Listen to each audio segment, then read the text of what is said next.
frickin' bonus here.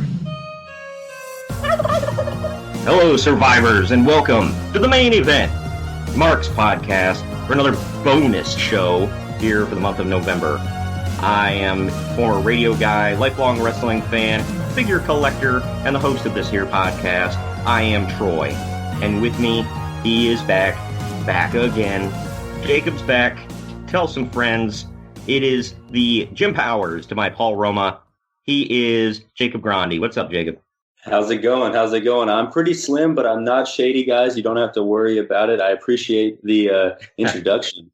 Yeah, and all people that grew up in our era get that reference, so it's good. I'm starting to get a little sad that kids nowadays might not understand that reference. Well, you just got to say he's the guy who MGK put over in that rap battle. Right? Yeah. Now, who's this old guy with the dark hair and the beard? It's like, God dang it. But yeah, today, man, we're talking about something else that's kind of old. This was actually before my time. It's Survivor Series 1987, the first one. What did you think of when I know you reached out to me and you said you had fun last time? You loved talking retro wrestling. I was definitely planning on having you back anyway, but you kind of sparked it with me, and you were like, "Yeah, let's do another show for Survivor Series month. We got to cover the big 4 or 5. If Greg doesn't include Money in the Bank, do you?" I would say, yeah, why not include it? I think Money in the Bank kind of definitely jumped King of the Ring, and at this point, I think jumped. I know we're talking about Survivor Series here today, but I think Money in the Bank to me is a little bit more important than Survivor Series. I'd put it on. I mean, as far as the stakes, definitely. But Greg and I went to Survivor Series last year, actually, in Chicago. And it's sad that this year's Survivor Series is not going to include NXT, and it's also not going to include fans in the stands. But we got to go to, if we're going with Friends episodes here, it's the one before the pandemic. And it was fun. I love Chicago. So shout out to anybody if you're listening from Chicago. The show was great. The arena was cool. It was a good night. But this was 33 years in the past. Is that kind of weird to think about? Oh yeah, it's very weird to think about. I'm 31, so this is 2 years before I was even born. But I do remember this era fondly, like we talked about last time, because of the blockbuster VHSs, the movie rental VHSs. You would beeline it right to the wrestling section of the rental store, and I would always get 80s WWF stuff. I grew up in North Carolina, so I was being flooded with Mid-Atlantic wrestling. So it was still interesting to me to see that WWF had a past, and I would always keep up with it through these like VHS rental stores.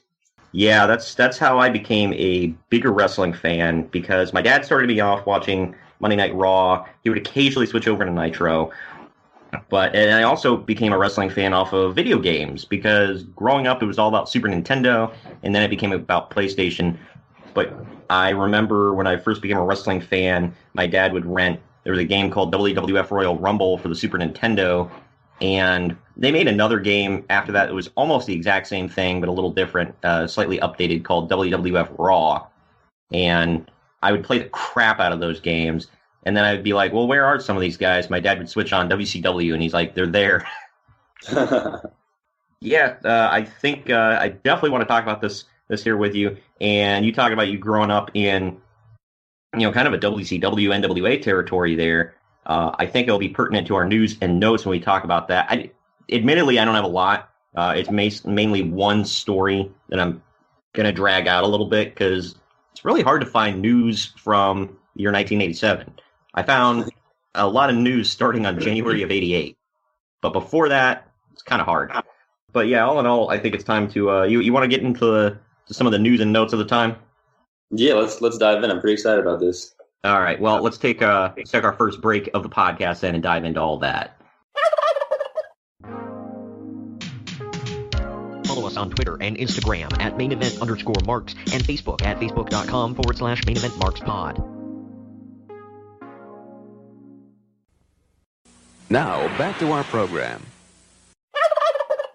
News and notes time from November of 1987. The big thing was Starrcade 1987, those that grew up watching wrestling when I started, because I didn't start watching wrestling until the fall of 97. So 10 years after this. And so I don't remember a time when Starrcade was on Thanksgiving, but that was always the tradition up until around this time. It switched, or, closer. I want to say 88 was the first time it switched, maybe 89. But yeah, they specifically switched it because of Survivor Series. Because Vince said, screw your Starrcade, I'm coming at you with another pay-per-view to compete. Starrcade 87, as I mentioned already, Chicago, it was Chi-Town Heat. It was held the same night as Survivor Series.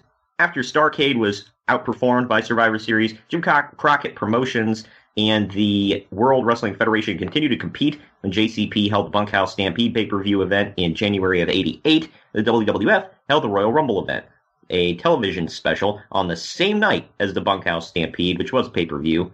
In return, JCP held the first Clash of the Champions, also a television special, on the same night as WrestleMania IV. Clash of Champions was a success and drew a large cable rating. And I think they also had the advantage of WrestleMania IV wasn't very good, all in all. Oh, no. I think, there's a reason people talk about 3 and then they jump to 6, because 4 and 5 were kind of very long and kind of boring, but had a lot of Donald Trump in there. Yeah, it was in Trump Plaza. I think WrestleMania 5, Greg and I talked about it, and we joked about it, but at the same time, like you said, WrestleMania 5 wasn't very good. It was literally a one-match show. Same thing, WrestleMania 5 also had, I want to say it had like maybe one undercard match that was okay, but I'm blanking right now. Which one was the tournament? Wasn't there one that was a big show-long tournament? That was 4. Yeah, that one. That was pretty long. Yeah, well, that's why all the matches were really short, not good, and it just built up to the main event, which was Macho Man beating Ted DiBiase for the world title.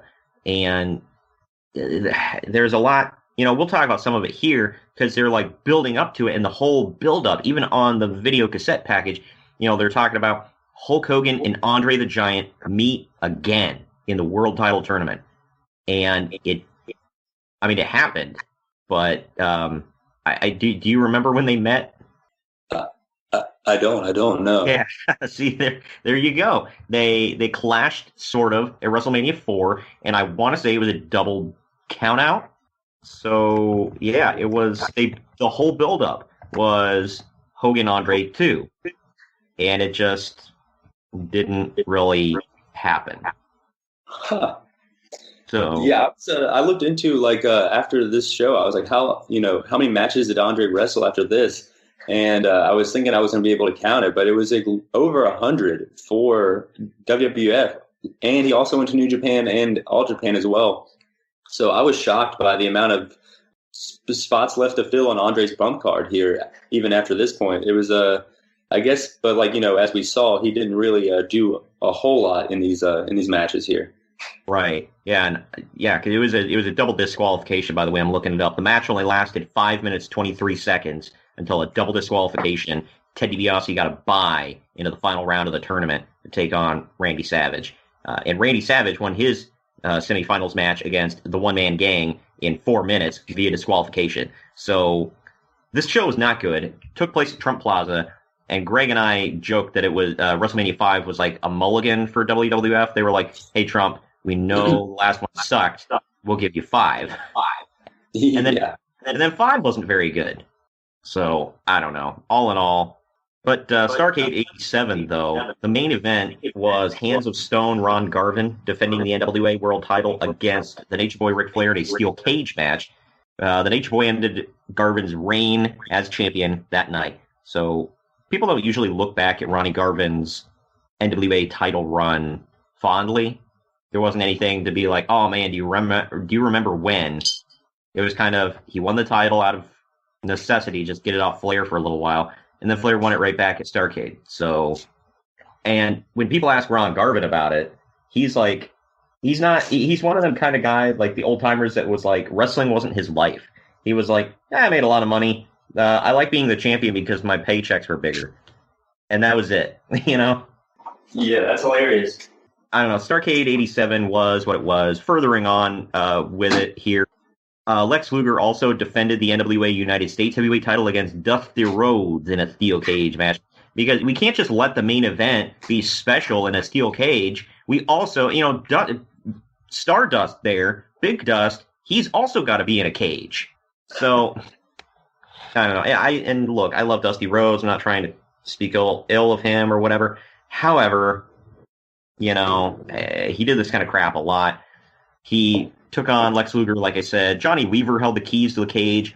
Rhodes would be suspended for 90 days if he lost. James J. Dillon ended up attacking Weaver with a steel chair, and he took the key. As the referee attempted to stop Dillon from unlocking the door, Luger ran into him, and Dillon threw the chair. Luger attempted to pick it up, but Rhodes hit a DDT on the chair to win the match and the title. So, Dusty had to have his big triumphant moment in a steel cage before Flair. Yeah, I mean, that's one of the things that he was definitely, judged upon during this time, man. He just couldn't put anyone else on the level he was on as far as the faces go. He always had to, have the biggest spectacle on the card, or at least tied for the biggest spectacle. I mean, that's why a lot of people, in the Carolinas, it wasn't like the point of Hogan in the 90s where he then went to NWO, but there was a lot of people that were definitely pro-Flair because of stuff like that. Yeah, and I realize, Flair was the heel and all that, but at the same time, Dusty always had to have, tops, and I know he was a star. I get it. Kind of like when people complain about Cody Rhodes in AEW. He's a star, he gets big ovations, people buy his merchandise. It is what it is. But at the same time, I don't know. And Greg always, jokes with me that he's like, well, you can tell that, Cody is the son of Dusty by the way he books. And because I said something on one podcast about, Dusty winning a match, winning a title, whatever, and I kind of did the Dusty impression, was like, I will put myself over in the end, baby. And Greg was like, you can do that? Said Cody. Yeah. The two things I like about Cody is, you can definitely tell that he's got the booking influence from his dad. But when he's in the ring wrestling, you can definitely tell that he grew up going to these WCW shows where Hogan was on top, because he's got the the weightlifting belt. He comes out with all the people. He poses. He's definitely behind the stage. He's his dad. In front of the stage, he is Hollywood Hulk Hogan. Yeah, that's for sure. With a little bit of Ric Flair thrown in too, I think. Oh, for sure, with the suits and everything. Yep, yeah. So he's a little bit Nature Boy, a little bit Hulk Hogan, a little bit Dusty Rhodes.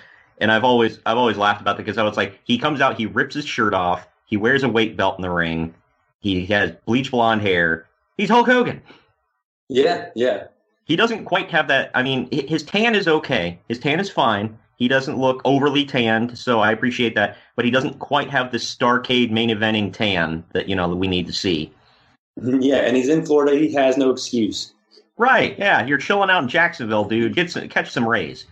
For sure. But I gotta say, trading in Eric Bischoff for Brandy Rhodes is a hell of an upgrade. Oh yeah, don't get me wrong. I'm a huge Eric Bischoff fan. Not a fan of Brandy. But there is one that is more easy on the eyes. Although Eric Bischoff does have the greatest head of hair in the history of professional wrestling. I just got to make that clear. Second only to Charles Robinson, the Little Nate.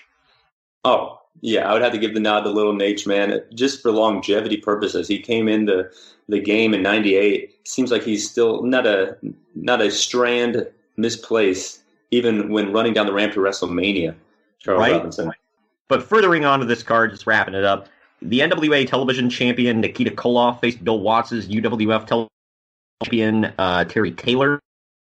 This was at a time where they were trying to get the Wrestling Network kicked off. So if you watch Starrcade 87, the ring apron says TWN, the Wrestling Network, and they were trying to merge Bill Watts to a gullible Jim Crockett. Because Bill Watts' territory was just sinking hard. The oil industry in his territory was drying up. Therefore, the fans and the money were drying up. And he tried to sell to Vince. And Vince said, you have nothing I want to buy. No, thank you. So Bill turned around and went to Jim Crockett and said, "Hey, Vince is going to buy my territory. You might want to make an offer." And Jimmy said, "All right, yeah, sure, I'll buy you out." So Bill Watts came in, and they did this whole NWA versus UWF thing. Bill Watts got the book. It was madness. Huh. I mean, definitely a little carny there. You can't blame him for that in the wrestling business. Yeah, it was something, and I blame Jim Crockett for being so gullible. I'll say that. So, I mean, it is what it is. But this was not the UWF. If people listen in the archives that we reviewed before with Blackjack Brawl 94, that was the UWF run by one Herb Abrams that you can see and hear all about on Dark Side of the Ring. He had an episode titled Cocaine and Cowboy Boots. Also, with the UWF stuff on this card, Dr. Dust Steve Williams successfully defended the UWF heavyweight title against Barry Windham. That title would eventually go the way of the dodo and be gone. The event also featured a Skywalkers match because it was the late 80s, featuring the Midnight Express versus, shock and awe, the Rock and Roll Express. Those guys never faced off, but the Rock and Rolls won the match. And finally, the last thing I wanted to talk about from this event, and the biggest misstep of the night. Keep in mind, the show was titled Starrcade 87, Chi-Town Heat. So they were in Chicago. Arn Anderson and Tully Blanchard retained the NWA tag team titles against local favorites, the Road Warriors. And they did this with a dusty finish after the Warriors were declared the winners of the match. However, the decision was reversed when it was determined that Anderson was thrown over the top rope. So the Road Warriors were disqualified. Yeah. I don't know, man. Bait and switch. For sure. You got to love it. You got to love it. Makes me wish we picked that show to review, honestly. I watched it. Trust me, you don't want to watch it. Okay. It wasn't any. I mean, for historical purposes, people go back and check it out, whatever. That match in particular was good, but my gosh, the NWA did that crap all the time. Bait and switch, dusty finishes, and in Chicago, apparently, they didn't go to Chicago all the time. For those who don't remember the territory days, Chicago was a stronghold for the AWA, not the NWA. So this was a new market for them that they were trying to branch out to. Huge market. And this all but killed the territory for them. Because every time they went back, for the longest time, the crowds were never as big, never as rabid. So it took them a while to gain the trust back of the Chicago audience. That's all I'm going to say. But this was, yeah. But this kind of started a downward trend for the NWA and Jim Crockett Promotions. If anybody goes back and listens to our 1989 reviews earlier this year, we covered the three events that held the Flair Steamboat trilogy of '89. The crowds were abysmal. They just sucked. No, they couldn't buy a crowd. I remember during this time, or maybe a few years later, WCW was going from Greensboro Coliseum, which is like 20,000, to out in 3 hours west in Asheville Civic Center, which held about like 4,000. Yeah. So you could definitely tell that they were trying to catch up to the crowds that were fleeing. And when they would, and I mean, some of it was, well, that we can't run this arena because WWF has it on lock, stuff like that. But as far as I'm from the Dayton area, and when they would come to Dayton, there was the Nutter Center that the WWF would go to. That's the big one in town. WCW always went to the Hera Arena, which was the small place that they always held monster truck rallies and stuff at, and small concerts. So it wasn't comparable. WCW never had the edge that way. I mean, in later years, in the I'd say from '96 on until about '99, they were still bringing in monster crowds that rivaled the WWF. I'd even say 95, because the crowds were sucked for everybody all the way around in 95. But that's all I have for news and notes of the time. You want to get into the event at hand? Yeah, let's jump in. I was wondering here, it's in Richfield Coliseum in Cleveland. You said you drove out to Chicago. Have you ever driven to this arena? I have not. We'll definitely talk, because I definitely wanted to talk a little bit about the arena itself and kind of personal stories. Not for me, but my father has some memories of this place, and I'll kind of talk about a little bit about the history, not too much in the weeds because, I don't want to bore people with, arena history, but, just a little stuff that I know from my past and my family's past. But we'll get into that for sure here right after our last break before the event talk. Follow us on Twitter and Instagram at @main_event_marks and Facebook at facebook.com/main_event_marks_pod. Now, back to our program. All right, man. WWF Survivor Series 1987. We're here. It took place on Thanksgiving night, November 26, 1987. I don't know why. I know why it happened exactly on this day because he was trying to compete with Starrcade. But according to Bruce Pritchard, Vince never, ever liked running events on Thanksgiving. Thanksgiving is like a sacred holiday to Vince McMahon for some reason. And Bruce Pritchard claims it's because he's a big family guy and also because it's his like big cheat day of the year. Because, Vince is a dieting workout freak. So Thanksgiving is the one day that he cheats. I don't know. But either way, the tagline of the event was the biggest event since WrestleMania III. SummerSlam was not yet a thing. You and I reviewed the very first SummerSlam, now back in the archives. It was our August bonus show. I want to say that was 88? Yeah, that was 88 when you're ahead. Yeah, and not to get into the, reviewing all the show at once, but I enjoyed this better than the SummerSlam show, just a little bit, or at least the same. What do you say about it? Yeah, as far as going back and getting that nostalgia, it's cool because you get multiple stars at one time. Very obviously for Survivor Series, so you got to see how does Haku and Davey Boy Smith go up against each other? How does Dynamite Kid and Bret Hart look together this time? And you got to see that all within the body of one match, which in SummerSlam is just singles match, go to the back, singles match, go to the back. So it was much more rewarding and interesting from hindsight. Yeah, you get a lot of stars in one period of time, and yeah, I graded on a curve a little bit with this one because not all the matches are going to hit as far as oh my gosh, this is 7 stars in the Tokyo Dome type stuff, But all in all, I thought as far as 5-on-5 Survivor Series matches, and one of them is a 10-on-10 Survivor Series match, I thought all in all it served its purpose, and it was a pretty cool event. If I was there with my family and we, a few of us were having some beers, this would be the perfect thing I'd want to see. Just a bunch of people cheering and not really having to pay too much attention to the in-ring action because, we're probably watching a kid, probably standing in line to get some food at one point. And there were times I wasn't glued to my screen throughout because each match, they only have 4 matches on the card. All of them are over 20 minutes long. It's kind of hard to stay glued to your screen for that amount of time unless it's just like a damn good match, But for sure. It was, all in all, I thought the matches were fine. There was one that it wasn't very good, but yeah, as you mentioned, this took place at the Richfield Coliseum in Richfield Township, Ohio. I'll get to that in a second. The official attendance was 21,300, and on pay-per-view, they brought in 350,000 buys. So that was really, really good for 1987 because for people, and again, this was before my time, so this is just stuff I was told.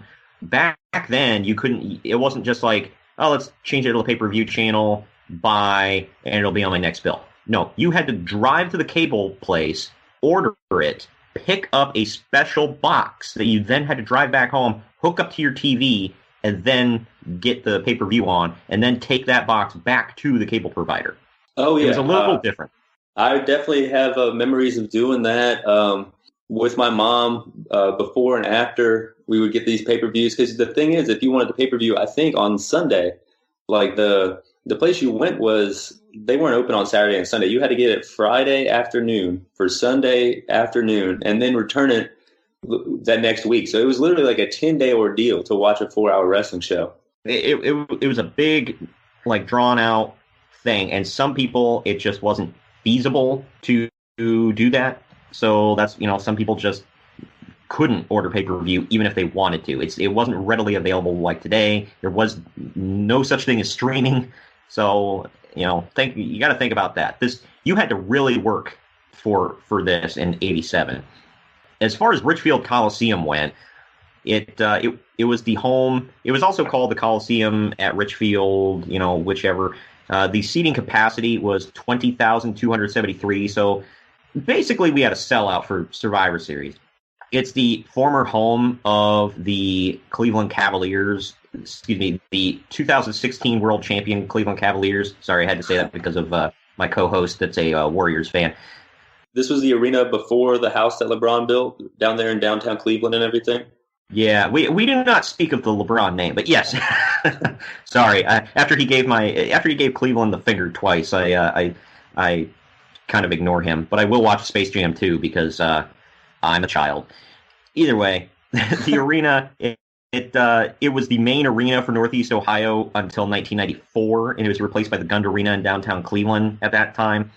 The Gund Arena, by the way, is still around. It's just it went from the Gund to the Quicken Loans Arena or the Q. Now it's the Rocket Loans Arena or some bull crap. I don't know.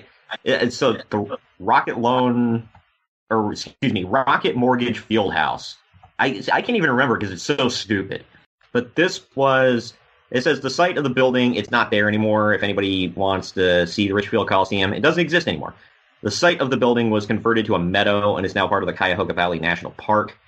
But it held a lot of history. It was the site of the March 24th, 1975 boxing match between Muhammad Ali and Chuck Wepner, which was in part inspired the Rocky movie.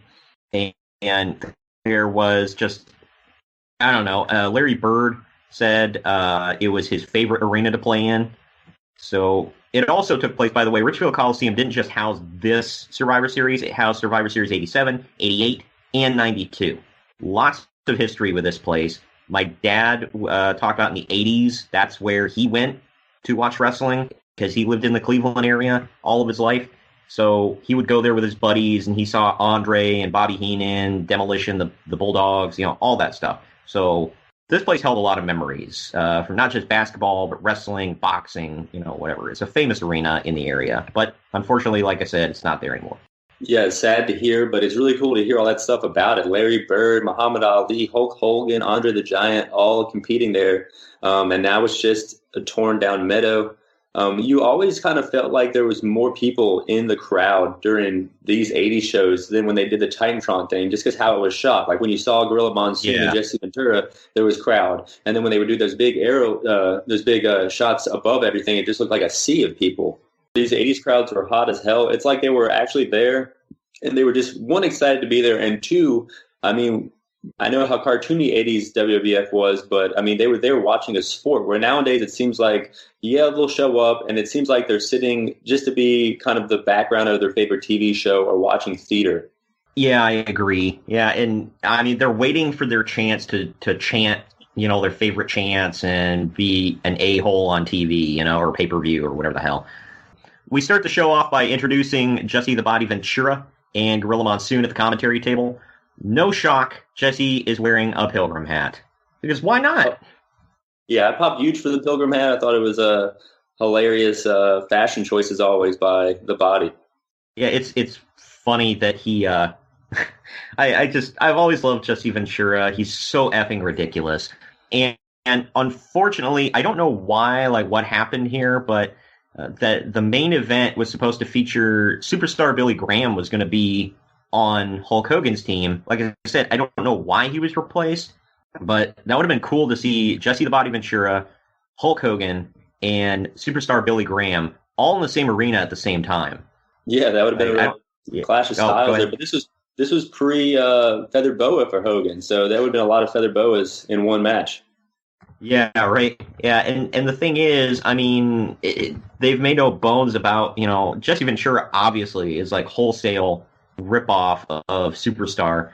Hulk Hogan just took bits and pieces from Superstar, but he didn't full on. Not until he was Hollywood did he really take a lot from Superstar Billy Graham. And I don't know why. Maybe he figured he's like, well, it's 1996, 1997. It's been a long enough period of time. Most people don't remember Superstar Billy Graham.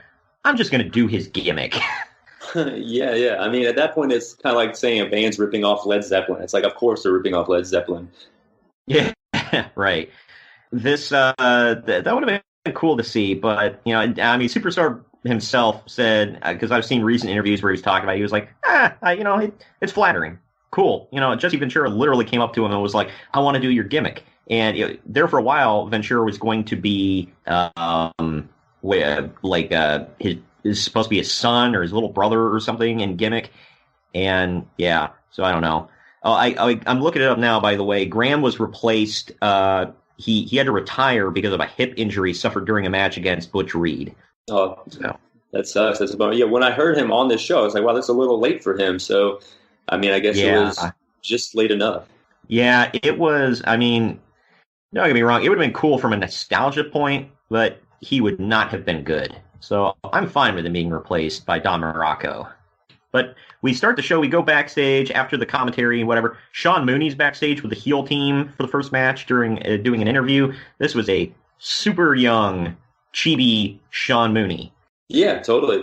Yeah, I pop huge every time I see him on these old shows. Yeah. I wish he was still in wrestling. He was doing a podcast called The Primetime with Sean Mooney for a while, and he stopped last year, or I think it was right before the pandemic. He stopped because he said he had other obligations he was doing. Basically, he made it seem like he got a new job, but then nothing happened. So I was hoping he was going to pop up in AEW or something, but he hasn't. I would gladly throw Alex Marvez out the window in exchange for Sean Mooney. I don't know about you. Yeah, he could get super kicked off my screen, and I wouldn't even question it if he didn't show up next week. I don't think anybody has ever... The only person that cares about Alex Marvez, and I'm sure he's a wonderful human being, all right, but the only person that cares about Alex Marvez on television is Tony effing Khan. So, Sean Mooney's with Honky Tonk Man, who speaks for the entire team. The team is Honky Tonk, Harley Race, Hercules, Ron Bass, and Danny Davis, while Bobby Heenan stands to the side. All the team are acting like villainous cartoon characters. This is a theme for the night, by the way. Everybody's just acting like the wacky racers, basically.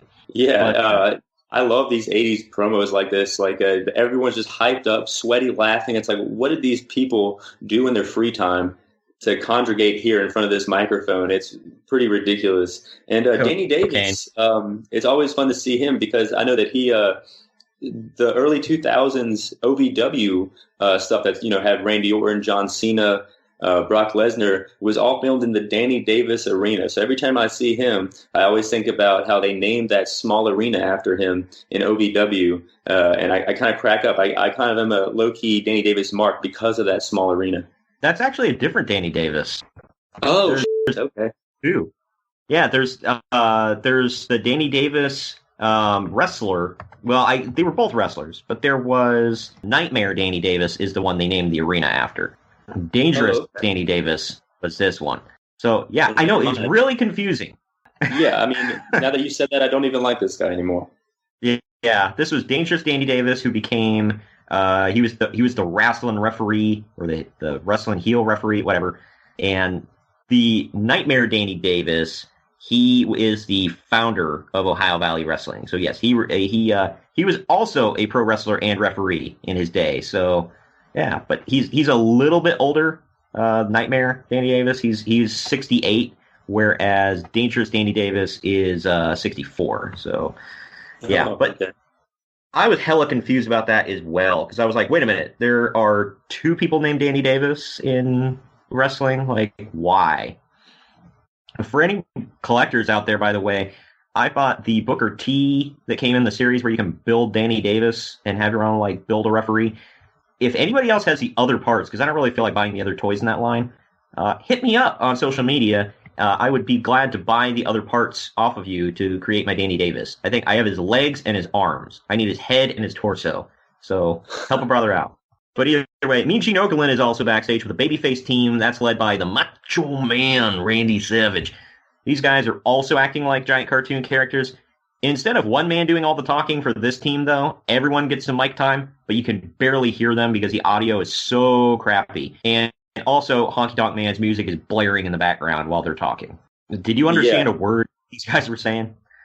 No, I couldn't, but the visual was making up for it. I mean, Macho, Hacksaw Jim Duggan, Brutus the Barber Beefcake, Jake the Snake Roberts, and Ricky the Dragon Steamboat. I mean, this is a f***ing squad here. Oh yeah, for sure. It's all good. We censor on this show. But this match, getting to the match itself, it was Team Honky Tonk Man. It was Honky Tonk Man, the King, Harley Race in his ridiculous King getup, Hercules, Outlaw Ron Bass, and Dangerous Andy Davis. They had Bobby the Brain Heenan and Jimmy Hart in their corner. This was a theme throughout the night, the managers, by the way.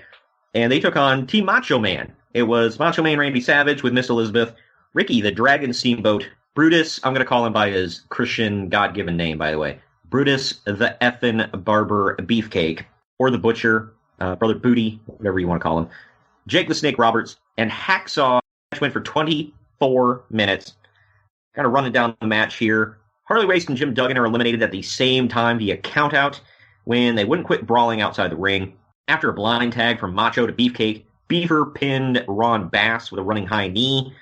Beefcake is eliminated by Honky Tonk Man after Davis tripped Beefcake up, and Honky pins him with a shake, rattle, and roll. Jake the Snake pinned Danny Davis after the DDT. Gotta love the outdated racist Pearl Harbor job line from Gorilla Monsoon, by the way. That was always a staple of these events. Total Pearl Harbor job. Yeah, no, fast forward 30-some years later, Jim Cornette says something and gets blasted on the internet. He's like, what? What'd I say? And everyone's just like, okay, boomer. No. Like, I've never seen a bigger okay, boomer than that moment. Yeah, right. Yeah, I don't know. Something tells me that, Jim Cornette didn't learn, but something tells me that, if Gorilla Monsoon was still alive today and commentating, he would know not to use the line, oh, he Pearl Harbored him. I think he would be smart enough to know that's bad. But Jim Cornette just doesn't learn. He's like, what do you mean I can't make a fried chicken joke? It's like part of me loves Jim Cornette from the wrestling perspective, but I don't he's kind of it's everything extra that gets him out of wrestling. It's kind of interesting to watch. Right. I mean, but speaking about Jim Cornette and speaking about Survivor Series 87 in the first match here, we had Bobby Heenan, Jimmy Hart, and Miss Elizabeth as managers. So that's like a who's who of managing in the 80s all in one match. Oh, yeah. Well, wait for the main event. We'll definitely talk about managers then. Sure. Oh, my gosh. I mean, they're littered throughout the night. Don't get me wrong. But hot dang, yeah, that main event was over freaking loaded. But to wrap this one up, after Ricky Steamboat hits Hercules with a top rope flying chop, a body slam, and a grounded chop, he tags in Macho to drop the flying elbow on Hercules for pinfall elimination. Yeah, they pinned him, but they really made Hercules look strong there, so that was cool. It's now 3-on-1. Finally, Honky Tonk Man gets tired of it. He gets tired of being triple teamed because they're just basically pinballing him all over the ring. And he takes off up the aisle and he's counted out. Team Macho picks up the win. Uncle Dave Meltzer gave this 2 1/4 stars. I gave it 3 stars. I was thoroughly entertained. What say you? I would say just right in the middle of that average. I would say 2 3/4 to 3-star range. I mean, it's kind of hard to not just sit back and be thoroughly entertained by this match. But if you're sitting there and critiquing the match rather than just watching it, yeah, you're gonna just these guys are just going in, doing the minimum, getting the biggest reaction, and at the end there was the heel just runs away. So I can giving it a lower score, I understand, but obviously this is 80s WWE. You got to watch it with a little bit of a different eyes. I would even say 2.5 stars. I think would be fair. So I don't know. I didn't think the match was bad. Everybody got their stuff in, brother. So I don't know if you're a fan of this kind of stuff. It was all action all the time. So there wasn't a bunch of boring rest holds and whatever else. So we go backstage again with Sean Mooney, who is yet again interviewing the heel team. That was his duty all night. This time it's Bobby Heenan and Slick. They're with Andre the Giant, Rick Rude, a blonde-haired Butch Reed, King Kong Bundy, and One Man Gang. Is a massive team. Heenan claims that Andre was the real winner at WrestleMania III. They show the kind of a clip where he had Hogan pinned and Hogan kicked out right at 3, but the ref stopped the count and he claims, well, that was a real pinfall. Andre won. Andre said he's going to pin Hogan again tonight. Slick screams into the microphone, and that's all the notes I got for this one. Yeah, it was a nice visual, but not a very good promo. Now, Heenan did his thing. Andre was, if you can understand what the hell Andre is saying, he wasn't a bad promo either most of the time. So, but this next match was the women's match of the night. I didn't know in 1987 they employed this many women, but it was Fabulous Moolah. It was Fabulous Moolah, Velvet McIntyre, Rockin' Robin, who is the younger sister of Jake the Snake Roberts, and Jumping Bomb Angels, who were Itsuki Yamazaki and Noriyu Tateno. I'm sorry, I probably butchered those names, but forgive me here.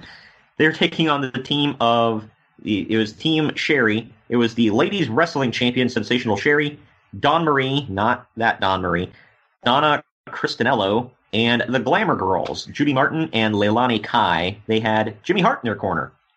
This one, I was surprised, went for 20 minutes. They actually gave it some time. But I think it was still the shortest match on the card, oddly enough. I said the commentary for this match was kind of awkward by 2020 standard, because they're talking about how the women are messing each other's makeups up. They're talking about women's liberation and how the women hit just as hard as the men. Yeah, it was a little wonky. I also enjoyed that Jesse Ventura plugged his appearance in Running Man. Have you seen that Arnold movie? No, I had. Well, maybe I have. I don't know. I forgot he was in that movie. I did too. That's another blockbuster classic is Running Man. It's like a futuristic like game show where people try to kill you in it, and pretty much Arnold Schwarzenegger was running through it, and it's really cool because it's like very 80s but set in the future. So it's a good laugh. Yeah, it's supposed to be they're prisoners, and they're like trying to, it's a game show to earn their freedom and escape from the law, but the game is rigged and all that stuff. So that old chestnut. So I remember that one, and it's actually oddly enough based on a Stephen King book. Oh, cool. I was really impressed by the Glamour Girls and the Jumping Bomb Angels here. I thought both teams could go, and I looked into it. The Jumping Bomb Angels, I mean they're Hall of Famers from 2018 class, and really? I didn't know that either, and until I looked it up. And they're from the All Japan's Women's, and then I think the Glamour Girls with Jimmy Hart, they were probably maybe from Memphis, and I know that Japan and Memphis had a talent exchange more or less at the time. So I bet that these two tag teams were no strangers to each other, and it definitely showed in the ring here. Well, the Glamour Girls this is like the 50th iteration of the Glamour Girls, because they kept switching women out. It was like a broom that you replace, the bristles, and then you replace the stick, and then, and so forth. So they kept reusing the name because different women kept leaving the organization. So this was yet another form of the Glamour Girls. Judy Martin and Leilani Kai, probably the most recognizable version of them. And a lot of decent names here. I don't know who Dawn Marie and Donna Cristinello are. Never heard of them before. The Fabulous Moolah, I don't know if she'd always been horrible, but I thought she was just an awful wrestler. I'm going to give her some leeway because she was really old. But I don't know. I even put in my notes, I said about half of the women in this match absolutely sucked. Robin was horrible. Did you see that too, or is it just me? Oh, yeah. I guess I was maybe watching with rose-colored glasses, only talking about the four women that I was impressed by. It was kind of cool to see Sensational Sherry, especially with the title. But, after the entrances here, it was kind of zoned out, stare at my phone, and maybe I only kind of kept my attention when I saw the two tag teams go at it. Yeah, the Jumping Bomb Angels were just like light years ahead of everybody else in this match. The Glamour Girls were really good. Sherry was pretty good. Fabulous Moolah sucked. Velvet McIntyre was actually pretty good. The funny thing was, this was during the era where like the women basically like went to Walmart and bought a swimsuit, and that was their wrestling attire. Just one-piece bathing suit. Sherry was the only one. Sherry and the Glamour Girls were, I should say, were the only ones in this match that looked like they were wearing real wrestling attire. Now Sherry had an impeccable tan, like she was like Hulk Hogan dark. But Velvet McIntyre, she got the first elimination on Donna Cristinello with a victory roll pin. Apparently that's her finisher. Rockin' Robin gets dominated and then scores a lucky pinfall elimination on Dawn Marie with a running cross body. Sherry hits a vertical suplex on Rockin' Robin for the pin. Yes, that was a pin. The Glamour Girls hit a double clothesline on Moolah, and Judy Martin pins her for the elimination. One of the Jumping Bomb Angels, I apologize, I didn't know which one was which. They didn't, spend a lot of time distinguishing. And it's not because they're Japanese. I don't know which Glamour Girl was which either, and they were very white and blonde. So, yeah, there was 10 ladies in the ring for this matchup here. Yeah, so excuse me that I don't know which Bomb Angel is which, unless they actively say, "Oh, that's so and so."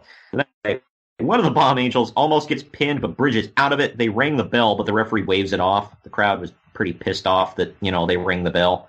But either way, both of them are still in. Velvet McIntyre pins the ladies wrestling champion Sensational Sherry with a victory roll. Velvet goes for a victory roll on Leilani Kai, but Kai slingshots her off the ropes and hits an electric chair drop for the pinfall elimination. Best move of the match so far. Norio Titano, I'm sorry for the butcher of the name, pins Leilani Kai with a top rope crossbody for the pin, leaving Judy Martin alone against the Jumping Bomb Angels. Jimmy Hart gets drop kicked off the apron for a huge ovation before Itsuki Yamazaki hits a top rope clothesline on Martin for the pin. Uncle Dave and I both gave it 2 stars. What say you? Well, I guess maybe I'm just, easy here. I'm going to go 2.5 stars here. The end made it. I really like the spot where one of the Jumping Bomb Angels catapults a Glamour Girl onto a Glamour Girl, and then the big Jimmy Hart bump, putting the Jumping Bomb Angels over. I just really like. I wish it was just a tag team match, honestly. Looking back on it, I'm going to dive in more to these Jumping Bomb Angels here. I'm pretty impressed by them. Yeah, if you look them up on YouTube, you will find a lot of their stuff from over in Japan. They were very good, and it kind of showed. I hate agreeing with anything Uncle Dave says here, but seriously, Japan was like, as far as in-ring match quality, which was all Japan cared about back in the day. That was, they were years ahead of the WWF or even the NWA, which was known for in-ring quality. So, and that lasted for years. With the All Japan Women's, and I feel like it even bled into like a lot of indie promotions in Japan. If you go back and watching that stuff, it really took till I would say maybe like TNA, like mid 2000s, for American audiences to see how good it was from Japan. From I guess going all the way back to the 80s, mid 80s for Japanese women wrestling. It's pretty cool, and I mean it's still there today with Riho, Io Shirai, Asuka. It's still like I feel like we're just now seeing how good that's in America. Yeah, and not everybody likes her, but I think Hikaru Shida is really good, and I've been enjoying some of what she's been doing as the AEW Women's Champion. So but moving on here with this show, Sean Mooney's backstage yet again with another heel Survivor Series team. It's led again by Bobby Heenan, as you do. The team is the Hart Foundation, the Islanders, Demolition, and the Bolsheviks. Greg Valentine and Dino Bravo, who were apparently the new Dream Team. I didn't even know that was a thing, but there you have it. Jimmy Hart runs into the frame halfway through the interview, trying to put on his classic jacket, the one that I have a Jax figure of that Jimmy Hart, actually. It's the white jacket with the pink hearts all over it. And Jimmy is just fit to be tied here. He says someone is going to get hurt tonight. He runs out, "I'm tired of this crap, Daddy. Somebody's going to get hurt tonight." I'm sorry, it's more of a Mickey Mouse than Jimmy Hart, but, it is what it is. I would have just, lost it if Jimmy Hart, just one time did the Mickey Mouse. Bamichi Nokerlin is backstage with the babyface team of Strike Force, the Young Stallions, British Bulldogs, the Rougeau brothers, and the Killer Bees. I would have said the Fabulous Rougeaus, but they only announced them as the Rougeau brothers at this time. So I guess they weren't yet fabulous. I don't know. Oh, they definitely weren't fabulous in this contest. Yeah. Well, all of them are buzzing and vibrating very awkwardly. I don't know if you noticed, they were just making noise and shaking. I was looking at this and I was thinking this was the same time as the Rock and Roll Express, as the Midnight Express, and here, like, pretty much the young Stallions, the Fabulous Rougeaus, the Killer Bees, and even Strikeforce. Like, the only thing really different was their tights. It was just a bunch of guys with mullets with different colored tights. I feel like this tag division left a lot to be desired, especially looking into like what some of these guys would do later on in wrestling.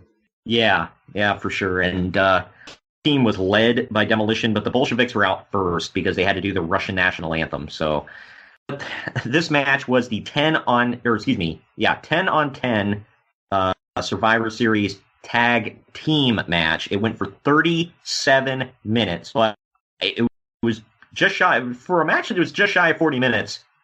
I really liked it in a weird way. But the first team was Team Demolition. It was Demolition, Axe and Smash, the Bolsheviks, which were Nikolai Volkov and Boris Zukov, the New Dream Team, which was Greg Valentine and Dino Bravo, the Islanders, which was Tama and Haku. Tama, for those that don't know, was the Tonga Kid, and the Hart Foundation, which was Bret Hart and Jim Neidhart. And listen to this list of managers. Not only did we have, all the tag teams, but in their corner they had Bobby the Brain Heenan, Jimmy Hart, Slick, Johnny V, who is Johnny Valentine, and Mr. Fuji. My God. The other team was Strikeforce, Tito Santana and Rick Martel, the British Bulldogs of Davey Boy Smith and Dynamite Kid, the Young Stallions of Paul Roma and Jim Powers, the Rougeau brothers of Raymond and Jacques Rougeau, and the Killer Bees of B. Brian Blair and Jim Brunzell. Man, that was a mouthful. But for sure, there was a lot of future champions in this one, a lot of future episodes of Dark Side of the Ring in this one. It was, like you said, 37 minutes, but still pretty entertaining. Oh, for sure. Yeah, I'll wait till I get to the ratings at the end here. But, not only is there, there were 1 million men on either side of the ring, but the heels have 1,000 managers on their side as well. All the babyface tag teams get massive ovations coming out. And also, you gotta love Girls in Cars blaring over the PA system for Strikeforce. yeah. I would be really upset if I, got the whole family big front row seats to the big WWF show, and then all of a sudden there's just 10 men on either side taking up all of the ring. You had a hard time doing Irish whips in this match. This was a little ridiculous. Yeah, I know, and they did this for a few years. Bruce Pritchard said they eventually cut it off and quit making this a thing because from a filming standpoint, it was just so hard to film it. Because how the hell do you get the camera around anyone when the camera is, or when the ring is literally surrounded by people? And then from a fan standpoint, like you were talking about, how the hell do you see anything? But with all of that mixed in, I thought they did a great job with putting the match together. So I don't know if that was Pat Patterson just yet, or who the hell do we give the nod to? But they did a damn good job with it, I thought. Getting into the match at hand, though, Tito Santana eliminates the Bolsheviks first. But the rule, by the way, is if one person gets pinned, they're both members of the team are gone. So that made it go a little smoother, I thought. Tito Santana eliminates the Bolsheviks first by pinning Boris Zukov with a flying forearm because, of course, look, again, not to speak ill of the dead, but nobody has any fond memories of Boris Zukov. He was just kind of there. After Jacques Rougeau misses with a spinning crossbody out of the corner, Axe pins him to eliminate the Rougeau brothers. Tito Santana nails a flying forearm on Jim Neidhart, but during the pin, Bret does his flying elbow drop to the back of the head of Santana, and Neidhart lays on him to pin Strikeforce, so they're gone. I was a fan of Strikeforce, by the way. That was one of my low-key favorites of the 80s. After the Bulldogs completely destroy Haku, he no-sells everything. I mean, they power slammed him, flying headbutted him. They destroyed Haku. He gets up, no-sells the hell out of it, sidekicks Dynamite Kid, and pins him to eliminate the Bulldogs. I mean, this match was, a little clunky at best, but that was pretty funny. Yeah, I was just like, dude, I get that the whole thing was supposed to be, the thing is always, the Samoans are tough, and they've got hard heads and whatever, but this was just stupid. Like, you made the Bulldogs look like crap by doing that, but either way. Greg Valentine attempts the figure four on Jim Powers, but Paul Roma dives off the top rope over Valentine's back for the sunset flip to eliminate the Dream Team. I don't know if he's former or soon to be, I think he was soon to be Four Horsemen, Paul Roma. So keep that in mind. I think Jim I think Brunzell. he's a future Four Horsemen member in '87. Yeah. I think it was not until like the early '90s he had that stint as a horseman. Yeah, it was 93 end of 92 whenever Flair went back to the NWA, because they signed him but he couldn't wrestle, and he was doing the Flair for the Gold interview segments. So I remember that now. So keep in mind this guy in about 5 years is going to be a very short-lived Four Horsemen. Yuck. Anyway, Jim Brunzell picks up Bret Hart. Tama drop kicks Bret's back so that he falls on top of Brunzell, but Brunzell rolls through with a pin to eliminate Bret Hart and the Hart Foundation as a whole. In the end, Jim Brunzell tries to sunset flip Tama behind the referee's back, but Tama grabs the ropes. He slides out Brian Blair, then puts on his Bees mask. Remember that gimmick? He puts on the Killer Bees mask, and he sunset flips over Tama with the ref's back turn. He's the fresh man. He makes the pinfall for the final elimination. I said this was a goofy ending, but predictable for the Bees. They did this all the time. It was a very heelish move by a very babyface team. Yeah, that's exactly what I thought. I mean, especially in hindsight with like Twin Magic and things like this is just goofy as hell to see. That was a thing. Like WWF, their babyfaces were kind of heelish at times.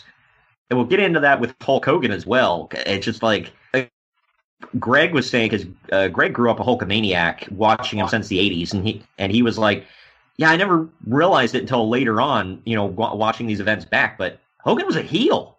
Like, yeah. Back, like, if you can be a jerk to a jerk and no one thinks you're a jerk, kind of a way to think about it.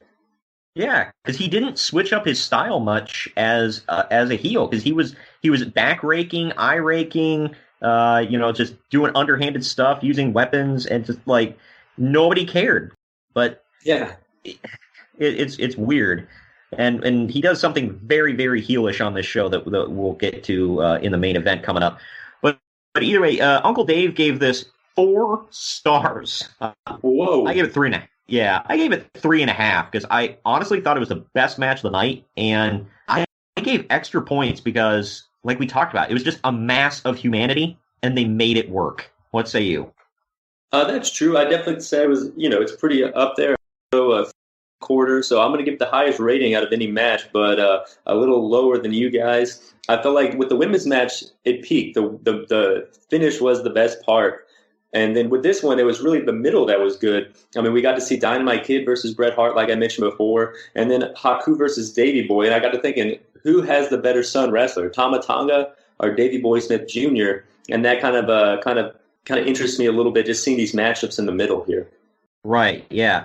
A lot of history in this match, man. And the Killer Bees, I thought, had a really stupid gimmick, but I thought they were good, very underrated. I hated the whole switching out with the masks thing. Like I said, it was very heelish. Here is the part of the show that was clearly like the intermission before the main event. So before we get into all of this, I guess to just make up for it, we'll take our second to final break of the podcast, because we always take one before we get into the main event. We'll just take it before we get into intermission here, just to make up for it. And when we come back, we're going to get into things done during intermission and the main event at hand. Follow us on Twitter and Instagram at @main_event_marks and Facebook at facebook.com/main event marks pod. Now, back to our program.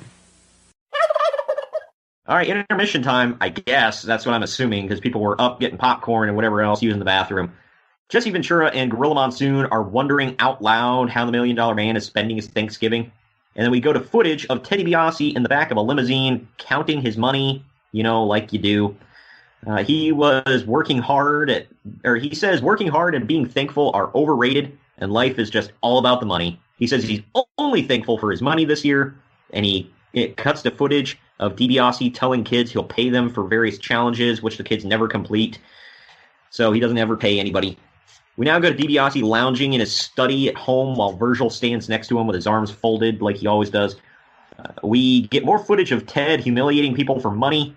Now we switch to DiBiase being served at his table before he shows us footage of someone kissing his sweaty feet in the ring.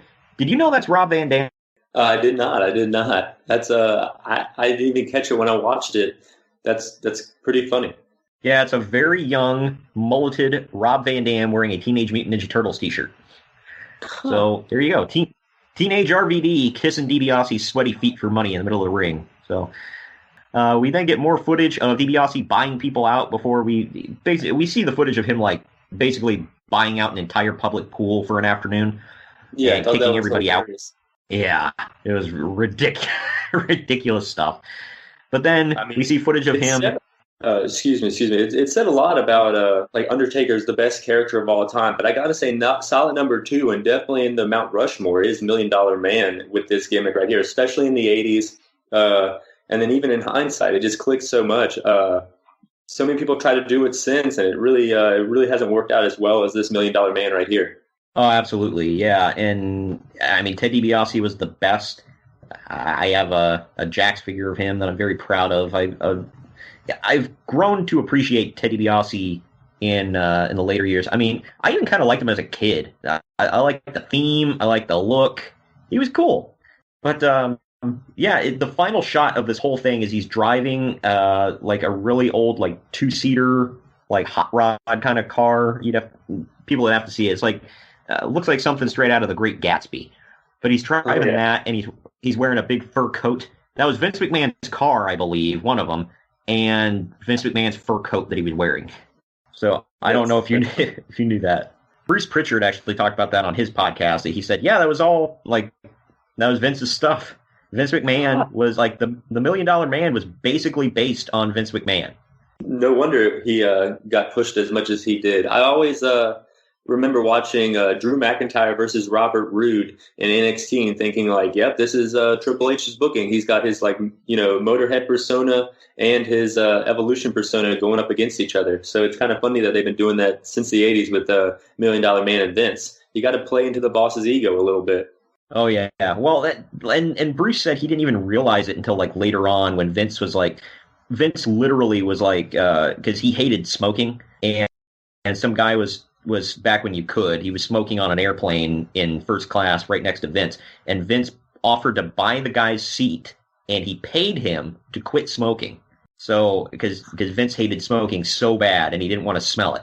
So he said at that point he looked at Bruce was sitting next to Vince, and he looked at him. He was like, "You're the $1 Million Man. Like it's literally you." And that's awesome. As a fellow cigarette hater myself. I think that's I think Vince just went base. Right. Yeah.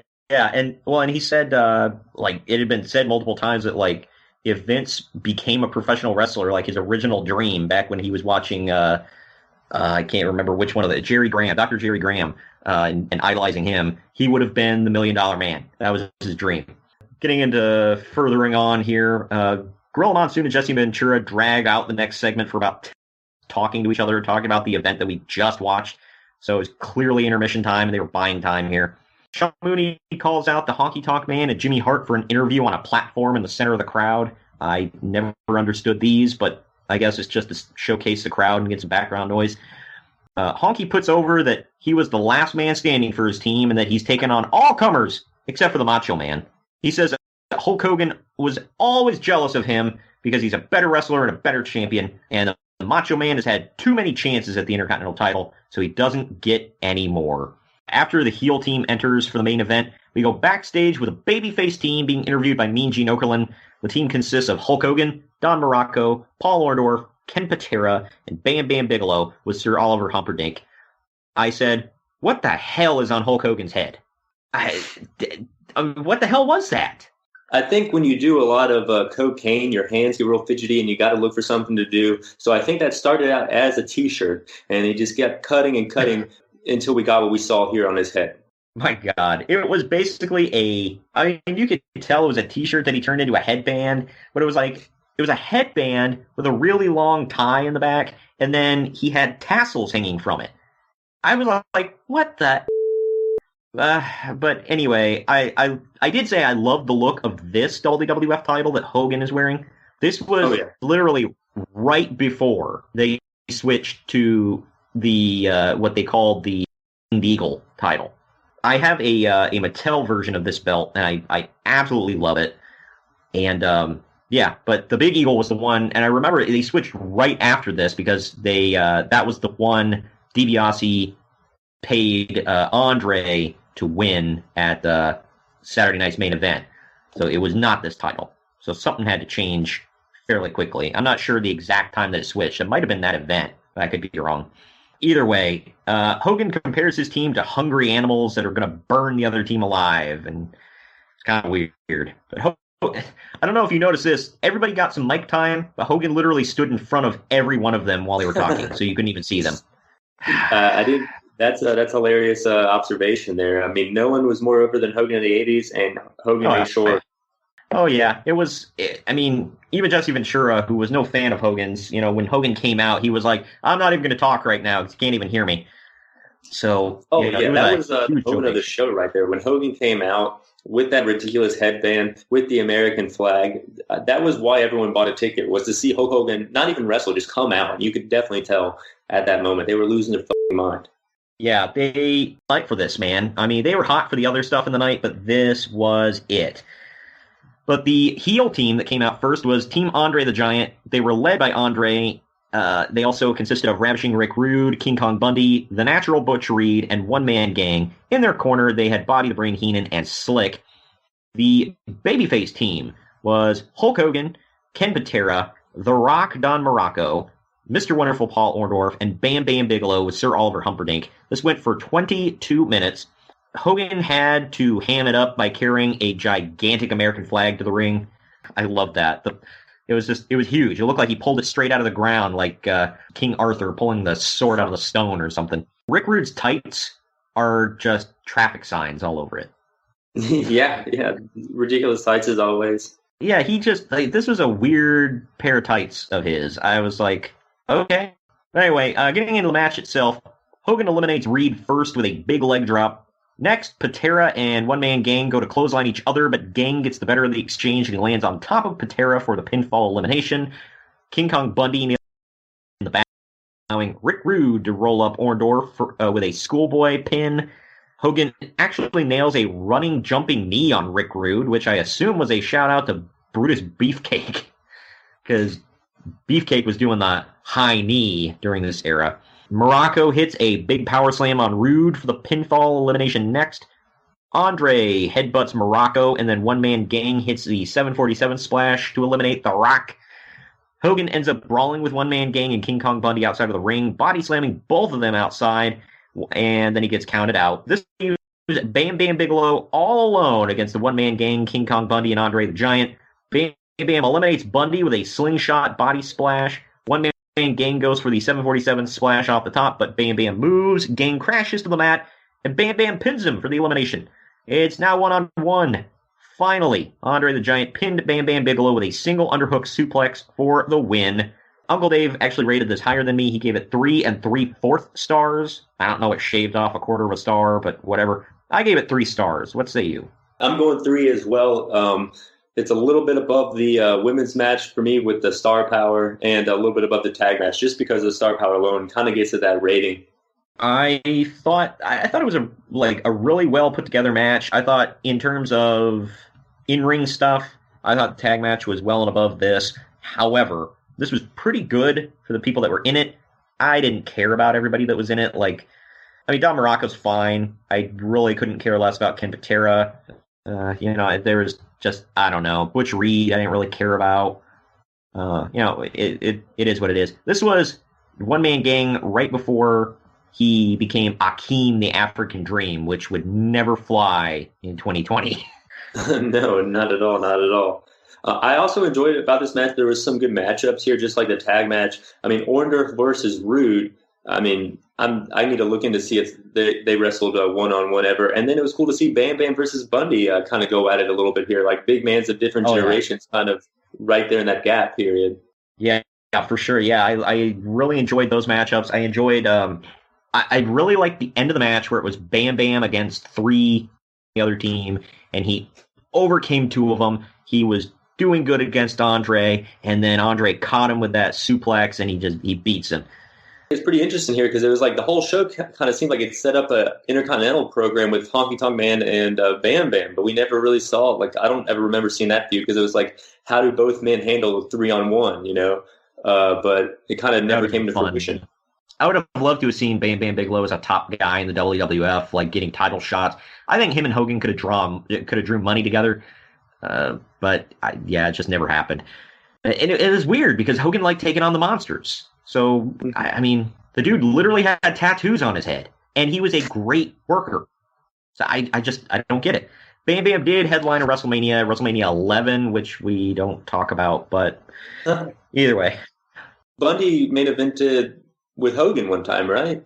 Yeah, 2 years before, or 2 WrestleManias before this, he took on 2 of his former WrestleMania opponents. Because at WrestleMania 2, Bundy headlined with Hogan in the cage, and then at WrestleMania 3, the most recent one here, he main evented with Andre the Giant in the Pontiac Silverdome. That's right. After the match, the crowd blows because Hulk Hogan is running to the ring with his world title. Hogan slides in and blasts Andre in the head repeatedly with the WWF title like a true babyface. Andre didn't do jack squat to him, but Hogan has to run in and be a sore loser. I'm with Jesse Ventura on this one. He said, just like a sore loser, he's going after Andre for no reason, and I agree. But Andre takes off out of the ring. Bobby Heenan holds him back from going back in, shouting down Hogan. And it was Hogan must pose time as Andre and Heenan leave, and Hogan celebrates they celebrate their win, and Hogan celebrates being a little turd. But we go right to the back during this. Mean Gene Okerlund is waiting backstage to talk with Andre the Giant and Bobby the Brain Heenan. Andre is just pouring sweat like he just ran a marathon. Mean Gene says that Hogan wants another match with Andre, and Heenan says that Hogan can have that match if he signs his name on the dotted line. Andre says that he was the sole survivor tonight because he's smarter than everybody else. So he's the intelligent giant. Yeah, so that about does it for that. We'll wrap up the show on the other end of this break, and we'll talk about what's coming up on the podcast right after this. Follow us on Twitter and Instagram at @main_event_marks and Facebook at facebook.com/main event marks pod. Now, back to our program.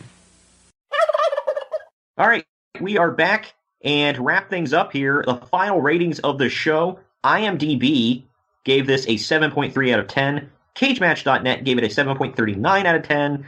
I gave it an even 7 out of 10. What say you? I'm going to go 6.5 out of 10. Just 4 matches. It was, just a lot of entrances, some good wrestling, but I guess I think I'm just a Mid-Atlantic fan through and through. I definitely enjoy watching those kind of more bell-to-bell based big shows. Yeah, I understand that. During this time period in NWA, either it was really good or really boring, I felt.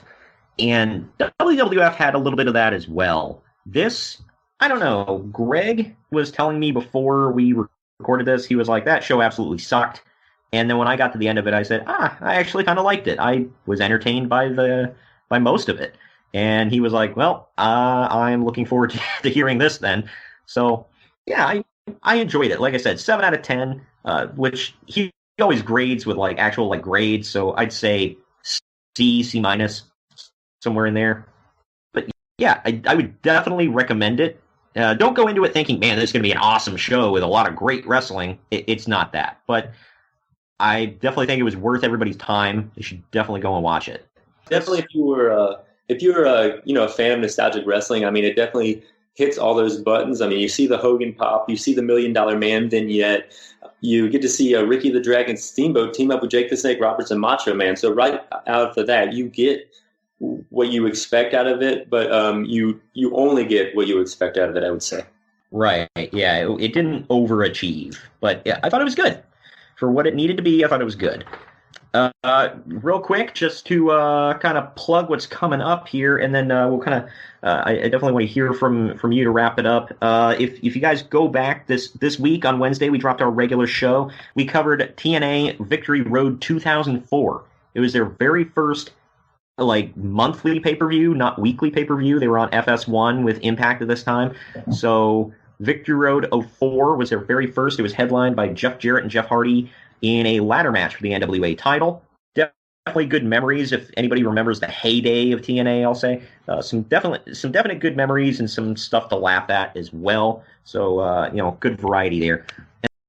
And coming up, we're wrapping up the month of November with Survivor Series 2006. If anybody remembers that, it was it was a pretty decent event. So we're going to be covering that this next week to wrap up the Turkey month before we dive into December, which is going to be very Starrcade heavy. I'll just say that. But real quick, for you, Jacob, I forgot to ask you at the top of the show. I know you host Curtain Jerkin. That is right. Curtain Jerkin, once or twice a week. It's on WrestlingWithWrestling.com on YouTube, and it's on the Dragon Suplex Podcasting Network on Spotify or anywhere else. Definitely check that out. And if you like the show a lot, definitely DM me on @JG Pro Wrestling on Twitter or @JG Picture Taken on Instagram, and you can get yourself a Curtain Jerkin baseball tee for you and yours this holiday season. Awesome. And I will put the links to his show in the description down below, so go check that out. Give him some love, and we hope to have you back. I know January is the next big one, so here in 2 months, you and I were talking about reviewing the very first ever Royal Rumble from 1988. That should be interesting. Yeah, I would like nothing more than to review that show with you, man. Yeah, it's some good old classic wrestling. But thank you for sticking around with me here today and talking some old wrestling. Oh, anytime, man. It was a lot of fun. I have a question, though. Victory Road 04, was that when Hall and Nash were doing the Kings of Wrestling gimmick, dressing up like Elvis? Sort of not. I mean, it was the whole theme of the show was Scott Hall was going to be in Jeff Jarrett's corner, and supposedly Kevin Nash was going to be in Jeff Hardy's corner, and that comes into play big time at the end of the show. So, they did their typical overbooking the hell out of the main event that, TNA loved to do. So there was also, if anybody remembers in November of 2004, it was when George Bush was up for re-election against John Kerry. So they had to get an election thing in there with who's going to be the director of authority. Who are you going to vote for, Vince Russo or Dusty Rhodes? So that was a thing throughout the whole show, and they threw in a bunch of jabs at the WWE, at the state of Florida for the 2000 election debacle. It was nuts, just ridiculousness. But yeah, lots of fun stuff, man. But yeah, thanks for joining me today, and I'm definitely looking forward to seeing you again or talking to you again in January. Oh yeah, hell yeah! I appreciate you having me on, man, and I'm definitely gonna check out that TNA 04 review. It sounds awesome.